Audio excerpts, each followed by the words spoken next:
लाडकी बहीण योजनेतील लाभार्थी महिलांसाठी अत्यंत आनंदाची बातमी असणार आहे। मुख्यमंत्री माझी लाडकी बहीण योजनेच्या हप्ता वितरणासाठीचा महत्त्वाचा जी.आर. आज आलेला आहे।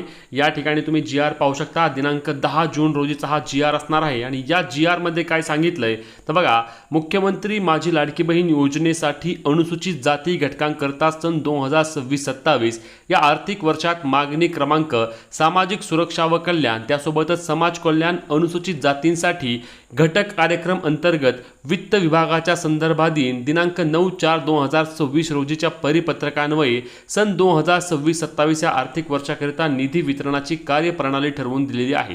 त्यानुसार वित्त विभागाने दिलेल्या मान्यतेनुसार मुख्यमंत्री माझी लाडकी बहीण योजना या योजनेसाठी लेख शीर्षकाखाली मे 2026 या महिन्याचा आर्थिक लाभ अनुसूचित जाती घटकांकरता पात्र लाभार्थी महिलांसाठी अदा करण्याबाबत किती रुपयाचा या ठिकाणी तुम्ही बघू शकता। या ठिकाणी जी.आर. जो आहे तो जी.आर. मध्ये स्पष्टपणे उल्लेख केला आहे की 344 कोटींचा हा जी.आर. असणार आहे आणि हे 344 कोटी आता लाभार्थी महिलांच्या बँक खात्यामध्ये जमा होण्याचे सर्व मार्ग मोकळे झाले आहेत।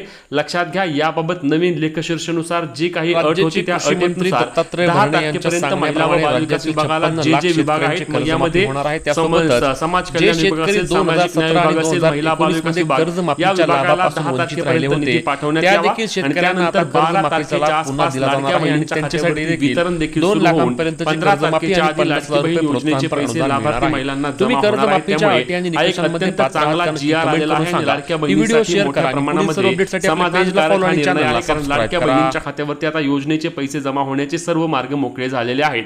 हा अनुसूचित जाती घटकाचा जी.आर. आहे आणि इतर घटकांसाठीचा जी.आर. येत नाही, तर डायरेक्ट वितरण चालू होते, म्हणजेच की 12 तारखेपासून वितरण सुरू होऊन 15 तारखेच्या आधी महिलांच्या खात्यावरती योजनेचे पैसे जमा होणार आहेत। त्यामुळेच तुम्हाला लाडकी बहीण योजनेचे आतापर्यंतचे किती पैसे जमा झालेत नक्की कमेंट करून सांगा। व्हिडिओ शेअर करा आणि अपडेटसाठी पेजला फॉलो, चॅनलला सबस्क्राइब